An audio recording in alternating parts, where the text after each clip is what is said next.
Salut, je te souhaite la bienvenue dans cette nouvelle vidéo dans laquelle je vais te parler data center et concurrent direct de Digital Realty Trust. C'est la suite en fait d'une première vidéo dans laquelle j'ai analysé complètement le secteur des data centers et à la fin je t'ai présenté une entreprise qui selon moi a un énorme potentiel qui est Digital Realty Trust. Et j'avais dit à l'époque, donc c'était là il y a à peu près 2 semaines, que si la vidéo plaisait, j'allais te faire une deuxième vidéo sur le concurrent direct de Digital Realty Trust. Et c'est aujourd'hui cette vidéo dans laquelle donc je vais te présenter ce concurrent. Si t'as pas vu la première vidéo, je t'invite à la regarder, soit en cliquant sur la petite fiche en haut à droite, soit via le lien dans la description. Et n'hésite pas à t'abonner à la chaîne et à mettre un petit pouce bleu, ça me fait extrêmement plaisir et ça me motive à continuer à te présenter mes analyses gratuitement sur ma chaîne. Allez, petit rappel déjà au niveau du secteur. Le secteur des data centers, aujourd'hui, il y a une production mondiale de 33 Zettabytes, ce qui est déjà énorme, mais en fait, il y a des prévisions qui sont faites et qui prédisent une augmentation de 345% entre 2018 et 2025. Donc on passerait de 33 Zettabytes à 147 Zettabytes. Donc évidemment, c'est une explosion qui est plutôt énorme, hein. Sur seulement 7 ans, 345% d'augmentation. Et il y a des entreprises telles que DLR ou celles que je vais te présenter aujourd'hui qui vont en profiter. Si tu veux une analyse plus approfondie du secteur, hein, je te renvoie à mon autre vidéo sur laquelle je fais une analyse beaucoup plus complète. Regardons un petit peu ce qui se passe au niveau du secteur des data centers et en particulier Digital Realty Trust, donc l'action que je t'avais déjà présentée, et ensuite on regardera la nouvelle action. La vidéo que j'ai sortie sur les data centers c'était le 10 octobre, donc là ici ça pourrait par là entre le 8 et le 11 octobre, donc si je prends une mesure d'ici à aujourd'hui, on est voilà, aux alentours de 13% de gains en 2 semaines, ce qui est plutôt sympathique. On voit que Digital Realty Trust a cassé la zone de résistance des 50 du RSI, donc ça c'est plutôt intéressant, hein. La zone de neutralité a été cassée à la hausse, et on est venu casser cette grosse résistance des 150, donc ça c'est plutôt très intéressant, c'est possible que DR vienne retoucher les 150 avant de repartir à la hausse, ou continue en marché haussier, sans venir retester cette résistance, enfin qui est devenue un support maintenant. Donc on voit déjà que pour cette entreprise, c'était plutôt bon, un bon investissement, et on va voir que pour l'entreprise que je vais te présenter, qui est en fait Equinix, c'est aussi très bon. Equinix, c'est qui? Equinix, c'est tout simplement le concurrent direct de Digital Realty Trust. En fait, ils vont gérer des data centers dans lesquels ils vont stocker des données pour des grosses entreprises et les rendre disponibles. L'entreprise va pouvoir accéder n'importe quand à ces données dans les data centers d'Equinix. Et ils vont également gérer tout ce qui va être interconnexion. On va prendre un exemple. Imagine qu'on a Uber dans un data center d'Equinix, on a JP Morgan qui est une banque dans un autre data center. Uber s'est mis d'accord avec JP Morgan pour avoir des services de paiement sur son application. Et ben Equinix va lier les data centers, ce qu'on appelle une interconnexion. Et pour que l'interconnexion reste ouverte, Equinix va demander une taxe à JP Morgan et à Uber. Donc Uber va devoir payer, et JP Morgan aussi va devoir payer à Equinix pour pouvoir interconnecter les data centers. Si ça t'intéresse, j'explique ça beaucoup plus en détail dans la vidéo sur l'analyse du secteur des data centers. Si on regarde un petit peu le chiffre d'affaires d'Equinix, donc ici c'est en millions de dollars, hein, donc là on a 3 milliards en 2016 et on est quasiment à 6 milliards de chiffre d'affaires en 2020. Donc bon, on voit que c'est des chiffres qui sont importants, mais ça ne veut pas dire grand-chose, hein, c'est juste qu'on voit que ça brasse pas mal d'argent. Ce qui est intéressant, c'est surtout l'augmentation du chiffre d'affaires au cours du temps. C'est ce que j'ai mis dans les petites bulles vertes en bas. En fait, c'est l'augmentation du chiffre d'affaires par rapport à l'année précédente. Donc en 2017, le chiffre d'affaires a augmenté de 21%, ce qui est énorme, hein. En 2018, 16%. En 2019, 10% par rapport à 2018. Et en 2020, 8% par rapport à 2019. Donc on voit que le chiffre d'affaires ne cesse d'augmenter. Vu ce qui se passe au niveau international, on consomme de plus en plus de data, donc pour moi, il va faire qu'augmenter au cours du temps. Et alors ce qu'on pourrait penser, c'est que ça diminue, hein, on passe de 21 à 8%. Pour moi, c'est assez logique, hein, on a une entreprise qui a explosé, donc qui a grossi énormément, et plus on est gros, plus c'est difficile de croître. Donc déjà, avoir 8% de croissance, c'est déjà pour moi quelque chose d'assez intéressant.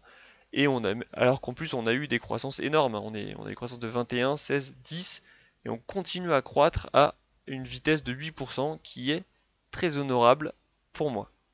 Si on regarde maintenant l'EBITDA d'Equinix, donc l'EBITDA en fait c'est tout simplement les bénéfices avant intérêts, impôts, dépréciation et amortissement.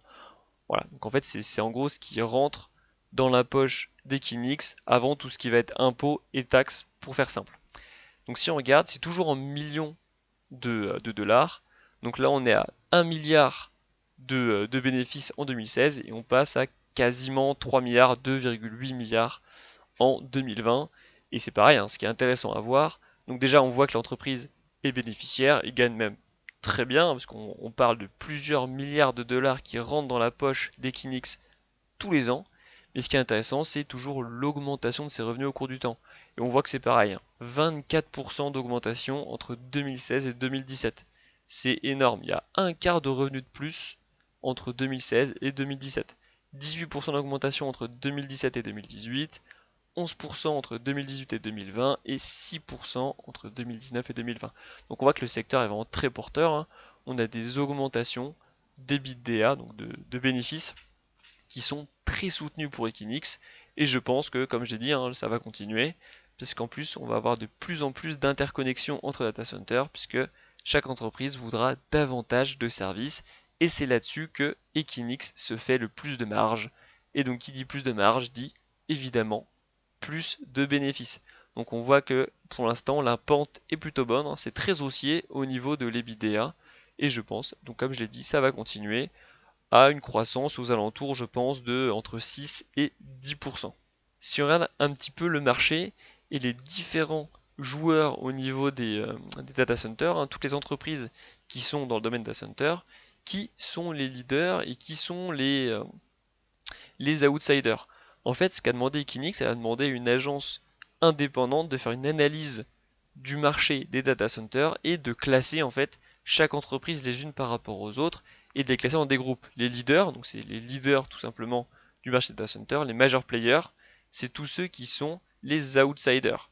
Et on voit que en fait dans les leaders, on aurait Equinix, on aurait Digital Realty Trust et on aurait NTT. Et en fait, les deux leaders, quand on regarde un petit peu les informations, les deux gros leaders, ça serait Equinix et Digital Realty Trust, ceux qui auraient le plus grosse part de marché actuel au niveau des data centers et qui en fait auraient les plus gros clients, qui sont des clients évidemment de la tech, hein, c'est ceux qui consomment le plus de données et qui ont besoin de plus de données. Les gros clients de la tech sont plutôt chez Equinix et chez Digital Realty Trust, ce qui leur donne évidemment un avantage sur tous leurs concurrents. Donc on voit que c'est vraiment les deux entreprises qui sont le mieux placées aujourd'hui pour pouvoir profiter à fond de l'explosion des data dans les prochaines années. Si maintenant on fait un petit focus sur les chiffres d'Equinix, mais pas le chiffre d'affaires et les BDA, des chiffres un peu plus précis. Ce que j'ai fait, c'est que en fait chaque année Equinix sort un rapport sur ses finances et j'ai récupéré le rapport de 2020 et j'y extrais quelques informations intéressantes. La première information intéressante, c'est le chiffre d'affaires par zone géographique. Equinix en fait vend ses services dans trois grandes zones géographiques qui est le continent américain, l'Asie-Pacifique et l'Europe et le Moyen-Orient. Alors c'est plutôt pas mal équilibré je trouve, donc évidemment il y a une grande zone sur le continent américain qui représente 40% du chiffre d'affaires d'Equinix, ce qui n'est pas déconnant, hein, c'est une entreprise qui est américaine, donc elle vend plus dans son pays qui est les États-Unis et je pense qu'elle vend aussi au Canada, c'est sa zone géographique de prédilection, ce qui me choque pas du tout, mais elle a quand même 33% en Europe et Moyen-Orient et 22% en Asie-Pacifique. Donc elle a une diversification géographique qui est plutôt intéressante, je trouve. Si on regarde maintenant le chiffre d'affaires par secteur, là déjà je pense que tu vois que c'est moins équilibré. En fait, 74% des revenus d'Equinix, c'est sur les data centers et 18% c'est sur l'interconnexion. C'est ce que je te parlais un petit peu plus tôt. En fait, ils louent des data centers et en plus ils peuvent connecter des data centers entre eux pour gagner de l'argent sur un autre secteur. C'est un autre service qu'ils proposent. Mais en fait, quand on regarde, tout est lié au data center.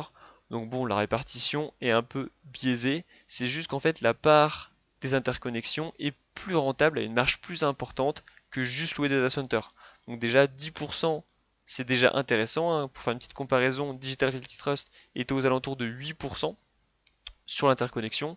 Là, Equinix est un peu meilleur sur le sujet, et c'est cette partie-là qui va, je pense, augmenter petit à petit, année après année, parce que toutes les entreprises voudront s'interconnecter les unes par rapport aux autres pour donner davantage de services à leurs clients. Donc je pense que cette partie-là va monter, et évidemment, si elle monte, ça va faire gagner beaucoup plus d'argent à Equinix. Une autre partie intéressante qui était dans le rapport d'Equinix, c'est en fait les clients par secteur. Qui sont en fait les clients d'Equinix? Et ça, c'est plutôt intéressant à voir parce qu'en fait, quand on le voit, c'est très équilibré. Et ça, c'est bon signe parce que si un secteur va mal à un moment donné et que Equinix dépend uniquement de ce secteur-là, bah, ça peut porter un coup assez violent à Equinix parce qu'évidemment, si le secteur va mal, ils vont moins dépenser et donc Equinix gagnera moins d'argent. Mais là, c'est pas le cas. On voit que c'est plutôt équilibré. On a 16% c'est de la finance, 24% c'est tout ce qui va être réseau, 29% c'est cloud et services informatiques, 13% c'est médias et 18% c'est d'autres domaines. Donc on voit évidemment que tout le domaine de la tech, cloud, services informatiques et réseau représente une grosse partie d'Equinix. Mais bon, même si c'est de la tech, c'est quand même diversifié dans la tech. Et de toute façon, il fallait s'y attendre, hein. On parle de data center, c'est ce qui produisent le plus de données aujourd'hui, c'est toutes les entreprises de la tech. Donc évidemment, c'est eux qui ont besoin de plus de data centers et donc qui ont une part plus importante dans les clients d'Equinix. Mais même quand on regarde, c'est plutôt bien réparti et ça pour Equinix, c'est un gros plus. Et justement, qui sont les clients d'Equinix? Là, je t'en ai mis juste quelques-uns, hein, les plus importants que tout le monde connaît. Et comme tu peux le voir, il y a des gros clients. On a NetApp, on a AWS, donc c'est une branche d'Amazon, on a Google Cloud, hein, bon, comme son l'indique, c'est le cloud de Google, on a Azure, qui est en fait les VM de Microsoft, donc on a Microsoft qui est un des clients d'Equinix, on a Dell, on a Oracle, on a Netflix, on a Cisco, F5 et VMware. Donc là, j'ai mis que les plus importants, ceux qui étaient connus, mais il y en a plein d'autres, et on voit que des grands noms de la tech, hein, Amazon, Microsoft, Google, Netflix, Cisco, enfin voilà, c'est des grands noms de la tech, sont clients chez Equinix, c'est-à-dire qu'ils stockent de la data chez Equinix. Alors soit ils stockent, soit ils sont partenaires. Évidemment, dans les deux cas, c'est tout bénef pour Equinix, parce que si on a des noms comme ça qui font confiance à Equinix, c'est que derrière, bah, évidemment, potentiellement d'autres entreprises vont pouvoir aller chez Equinix, et ça leur fait en quelque sorte un peu de la pub, hein, quand on dit que bah, voilà, Google est son partenaire ou même est client chez nous, évidemment, c'est bon au niveau marketing. Maintenant qu'on sait à peu près qui sont les clients d'Equinix, enfin en tout cas les grands noms, il faut se poser une question, c'est est-ce que un de ces clients a une part très importante chez Equinix? Est-ce qu'en fait les revenus d'Equinix, une grosse partie des revenus d'Equinix dépendent uniquement d'un de ses clients? On peut se poser la question parce que quand on voit qu'on a des clients comme Amazon, Google ou Netflix, on peut se dire que peut-être bah voilà, Netflix représente en fait 20% des revenus d'Equinix. Et donc si Netflix du jour au lendemain décide bah, d'arrêter tout chez Equinix et d'être passé chez le concurrent Digital Realty Trust, et bien évidemment Equinix serait dans une position qui serait très difficile. Et même si Netflix représente 20% des revenus d'Equinix, ils ont un point de négociation qui est beaucoup plus important et ils peuvent potentiellement agir sur les prix et donc Equinix gagnerait beaucoup moins d'argent. Donc ça j'ai regardé en fait dans le rapport que fournit Equinix chaque année, on a la part des revenus de chaque entreprise, donc du top 10 des clients d'Equinix. Donc c'est la colonne qui est ici que j'ai encadrée en rouge, et ce qu'on appelle le Monthly Recurring Revenue. En fait, c'est tout simplement les revenus récurrents par mois. Et ici, on a le classement des clients d'Equinix en fonction des revenus qu'ils leur donnent. Et en fait, le premier, donc c'est dans le domaine des réseaux, représente uniquement 2,5% des revenus mensuels d'Equinix. Et on voit que le deuxième c'est pareil, 2,5, troisième 2,4, et ainsi de suite, et le dixième on est à 1%. Donc en fait, on n'a pas une entreprise qui représente une grosse partie des revenus d'Equinix. La plus grosse, c'est seulement 2,5%. Et si on regarde le top 10, on a 10,6%, ce qui n'est pas énorme, hein, et le top 50, il est à 39,2%. Donc en fait, même le top 50 représente même pas la moitié des revenus d'Equinix. Donc on voit qu'on n'a pas de major player, hein, on n'a pas un client qui domine les autres, tous les clients sont plutôt équilibrés. Et ça, évidemment, c'est bon pour Equinix, puisque c'est Equinix du coup qui a plus de poids au niveau des prix. Et si un jour, même si le premier s'en va, 2,5%, bah pour Equinix, ça ne sera pas non plus dramatique, hein. Il aura uniquement perdu 2,5% de ses revenus. Il pourra le compenser en faisant autre chose. Donc ça, évidemment, je trouve que Equinix là-dessus est un peu meilleur que Digital Realty Trust. Si on regarde quelques ratios sur Equinix maintenant, et en particulier celui qui m'intéresse le plus, c'est la marge bénéficiaire nette en moyenne sur 5 ans. Equinix donc a une marge bénéficiaire nette de 5,67, donc quasiment 5,7%. Pour petite comparaison, Digital Realty Trust avait environ 14% de marge bénéficiaire, donc on voit que Equinix est en dessous en termes de marge bénéficiaire par rapport à Digital Realty Trust, et bien en dessous, hein. Là, Digital Realty Trust a plus du double en marge bénéficiaire, donc évidemment pour Equinix c'est un peu moins bon sur cette partie. C'est pareil au niveau des dividendes. Si on regarde les dividendes d'Equinix, on est à 1,35% de dividendes aujourd'hui, hein. Donc même, voilà, on regarde, il est toujours en augmentation, donc ça c'est plutôt bon signe. Les dividendes augmentent chaque année et ils augmentent de manière assez significative, donc ça c'est plutôt très intéressant, hein. Si on achète aujourd'hui, potentiellement on va avoir une augmentation des dividendes et donc gagner plus d'argent sur le long terme. Par contre, aujourd'hui on est à 1,35, pour information, Digital Realty Trust est aux alentours de 3% de rendement de dividendes, ce qui est beaucoup plus élevé, hein. On est quasiment au double, et c'est pareil, Digital Realty Trust augmente également ses dividendes.